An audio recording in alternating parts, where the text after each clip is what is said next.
अस्सलामुअलैकुम। शुरू अल्लाह ताला के नाम से जो बड़ा मेहरबान नहायत रहम करने वाला है। आज मैं आप लोगों के लिए बहुत ही आसान होममेड रोगनी नान बनाने की रेसिपी लेकर आई हूँ, जो कि बेहद मज़ेदार बनकर तैयार होती है। बहुत ही कम बजट के अंदर और बहुत कम टाइम के अंदर पतीले में आप इसे बनाकर तैयार कर सकते हैं। ये नान घर में ही बिल्कुल तंदूर जैसे बनकर तैयार होते हैं और बहुत सॉफ्ट बनकर तैयार होते हैं। अब आपको महंगे नान बाजार से खरीदने की जरूरत नहीं, आप इसे घर में ही आसानी के साथ बनाकर तैयार कर सकते हैं। क्योंकि आज की इस वीडियो में आपको स्टेप बाय स्टेप बिल्कुल तंदूर जैसे रोगनी नान बनाना सिखाऊंगी, तो इस वीडियो को बिना स्किप किए लास्ट तक जरूर देखिएगा। तो चलिए बगैर टाइम ज़ाया किए वीडियो को स्टार्ट करते हैं। तो यहाँ मैंने एक बाउल ले लिया है, इसके अंदर ऐड कर रही हूँ मैदा, तकरीबन 2 कप मैदा ऐड कर रही हूँ। फिर मैं इसके अंदर ऐड कर रही हूँ आटा, 1 कप मैं इसके अंदर आटा ऐड कर रही हूँ। जो भी नॉर्मल आटा आपके घर में मौजूद है ना, वही आप ले सकते हैं। फिर मैं इसके अंदर ऐड कर रही हूँ चीनी 1 टेबल स्पून, नमक ऐड कर रही हूँ 1 टीस्पून, और नमक ऐड करने के बाद में इसके अंदर ऐड कर रही हूँ इंस्टेंट यीस्ट 1 टेबल स्पून भर के ऐड कर रही हूँ। और ऐड करने के बाद इन सब चीज़ों को अच्छी तरह मिक्स कर लेंगे। और अगर आपको मेरी वीडियो थोड़ी सी भी अच्छी लग रही है ना, तो मेरी वीडियो को लाइक कर दें, और चैनल पे नया है तो ज़रूर सब्सक्राइब कर लें। तो ये देखिए मैंने इन सब चीज़ों को अच्छी तरह मिक्स कर लिया है। अब मैं इसके अंदर ऐड कर रही हूँ कुकिंग ऑयल 2 टेबल स्पून। आप चाहे तो कुकिंग ऑयल की जगह घी भी ऐड कर सकते हैं। फिर मैं इसके अंदर ऐड कर रही हूँ दही, तो दही मैं आधा कप ऐड कर रही हूँ। दही आप ज़रूर ऐड कीजिएगा, इससे नान बहुत सॉफ्ट बनकर तैयार होता है। तो बस ऐड करने के बाद इन सब चीज़ों को अच्छी तरह मिक्स कर लेंगे। और अच्छी तरह मिक्स करने के बाद इसके अंदर थोड़ा थोड़ा पानी ऐड करेंगे और इसका एक सॉफ्ट सा डो बना लेंगे। तो पानी मैं यहाँ रूम टेम्परेचर यूज़ कर रही हूँ। अगर आप ठंडा पानी यूज़ करेंगे ना, तो डो थोड़ा सख्त बनेगा, इसीलिए अगर सर्दियाँ हैं ना, तो आप थोड़ा सा पानी को गर्म कर लें। तो ये देखिए मैंने इसका डो बना लिया है, और डो ये देखिए इस तरह का स्टिकी सा होना चाहिए, क्योंकि अगर डो स्टिकी होगा ना, तो नान बहुत सॉफ्ट बनकर तैयार होगा। तो बस आपने एक बात का ध्यान रखना है कि आपने डो को अच्छी तरह गूंदना है, तकरीबन 10 मिनट तक अच्छी तरह गूंद लें। और इसके बाद इसके ऊपर थोड़ा सा ऑयल लगा लेंगे, और ऑयल लगाने के बाद इसे मैं प्लास्टिक रैप की मदद से कवर कर रही हूँ। अगर आपके पास प्लास्टिक रैप नहीं है तो आप किसी एयर टाइट बॉक्स के अंदर इसे राइज होने के लिए रख सकते हैं। तो ये देखिए मैंने इसे कवर कर लिया है। अब इसे इसी तरह काउंटर पे राइज होने के लिए रख देंगे, तकरीबन 3 से 4 घंटे राइज होने के लिए रखेंगे। गर्मियों में बेसिकली ये जल्दी राइज हो जाता है, लेकिन सर्दियों में इसे ज्यादा टाइम लगेगा। तो बस आप कोशिश कीजिएगा इसे 3 से 4 घंटे अच्छी तरह राइज होने दें। तो यहाँ डो को रखे हुए तकरीबन 3 घंटे हो चुके हैं, और ये देखिए ये अच्छी तरह राइज हो चुकी है। तो बस डो को एक दफा अच्छी तरह गूंद लेंगे, ताकि इसके अंदर जितनी भी एयर मौजूद है ना, वो बाहर निकल आए। और ये जो आपको जाले बने हुए नजर आ रहे हैं ना, इसका मतलब है कि डो अच्छी तरह राइज हो चुकी है। तो बस अब इसे 2 से 3 मिनट तक गूंद लेंगे। और यहाँ काउंटर पे थोड़ा सा मैदा डस्ट कर लेंगे, और मैदा डस्ट करने के बाद इसके ऊपर डो को रख देंगे, और डो के ऊपर अच्छी तरह मैदे को लगा लेंगे। और अच्छी तरह मैदा लगाने के बाद इसे सेंटर से इस तरह कट कर लेंगे। तो बेसिकली मैं यहाँ 2 नान बना रही हूँ, तो मैं मीडियम साइज़ के नान बना रही हूँ। अगर आप छोटे साइज़ के बनाएंगे ना, तो 3 बन जाएंगे। तो ये देखिए 20 से आधा कर लिया है। अब इसका पेड़ा बना लेंगे। तो ये देखिए मैंने पेड़े बना लिए हैं। अब एक पेड़े को हम कवर करके साइड पे रख देंगे, और दूसरे पेड़े को बेल लेंगे।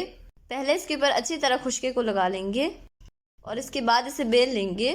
तो इसे आपने पतला नहीं बेलना है, इसे आप थोड़ा मोटा बेलिएगा। तो ये देखिए मैंने आटे को बेल लिया है, और ये देखिए इसकी इतनी ही थिकनेस होनी चाहिए। अगर आपको मोटे नान पसंद है तो आप इसे थोड़ा ज्यादा मोटा कर सकते हैं। और यहाँ पर मैंने एक बेकिंग मोल्ड ले लिया है, आप किसी भी मेटल प्लेट के ऊपर इसे बेक कर सकते हैं। पहले मोल्ड को हम ऑयल से अच्छी तरह ग्रीस कर लेंगे,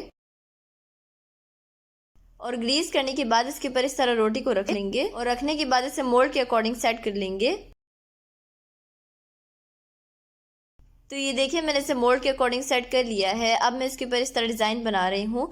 तो जो छुरी की बैक साइड होती है ना, उससे इस तरह डिज़ाइन बनाएंगे। तो नान वालों के पास तो बेसिकली इसके लिए सांचा होता है, लेकिन हमारे पास नहीं है, तो हम इसी तरह बनाएंगे। इसके बाद मैं इस तरह लंबाई पे कट लगा रही हूँ,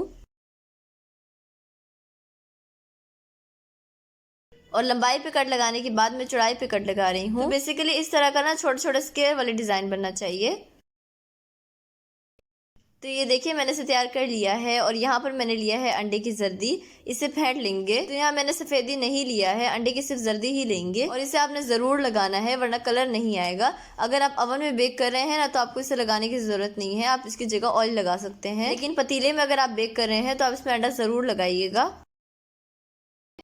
तो ये देखिए मैंने इसमें अंडा लगा लिया है। तो चलिए अब इसे बेक कर लेते हैं। तो यहाँ मैंने पतीले को 10 मिनट पहले ही मीडियम फ्लेम पे स्टैंड रख के प्री हीट कर लिया था। तो बस अब इसके अंदर मोल्ड को रख लेंगे, और रखने के बाद इसे कवर कर देंगे, और उसके ऊपर इस तरह से कपड़े को रख लेंगे ताकि इसमें से स्टीम बाहर ना आए। और बस इस तरह से कवर करने के बाद इसे मीडियम टू लो फ्लेम पे 30 to 35 मिनट बेक करेंगे। 30 मिनट से पहले आपने ढक्कन को बिल्कुल भी खोल के नहीं देखना है, 30 मिनट के बाद ही देखेंगे। अगर ये 30 मिनट के अंदर बनकर तैयार है तो ठीक है, वरना हम इसे दोबारा से कवर करके 5 से 10 मिनट तक बेक कर लेंगे। और यहाँ दूसरे पेड़े को भी मैंने बेल कर अवन ट्रे के ऊपर रख लिया है, क्योंकि इसे मैं अवन में बेक कर रही हूँ। इसे मैंने बिल्कुल सेम तरह से तैयार किया है जैसे पतीले वाला तैयार किया था। और नान बेसिकली अवन में ज्यादा जल्दी बनकर तैयार होते हैं। तो चलिए अब इसे बेक कर लेते हैं। तो अवन को मैंने 200 डिग्री पर 10 मिनट प्री हीट कर लिया था। अब इसे 200 डिग्री पर ही तकरीबन 12 से 15 मिनट तक बेक करेंगे।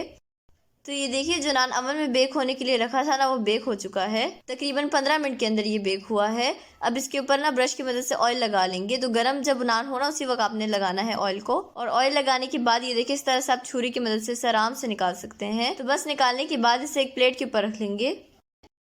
तो चलिए अब पतीले वाले नान को भी देख लेते हैं। तो यहाँ तकरीबन आधा घंटा हो चुका है इसे पकते हुए। ये देखिए, ये बेक हो चुका है। आधे घंटे के अंदर ही ये परफेक्ट बेक हो चुका है। और इसका कलर भी ये देखिए बिल्कुल परफेक्ट आया है। तो बस अब इसे पतीले से बाहर निकाल लेंगे। और निकालने के बाद इसे प्लेट के ऊपर रख लेंगे और इसके ऊपर भी ऑयल को लगा लेंगे।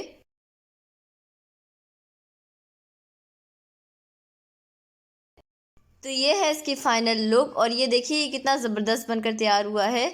ये देखिए कितना सॉफ्ट बनकर तैयार हुआ है। यकीन ही नहीं होता कि हमने इसे घर में बनाकर तैयार किया है। तो चले मैं आपको इसे तोड़ के भी दिखा देती हूँ।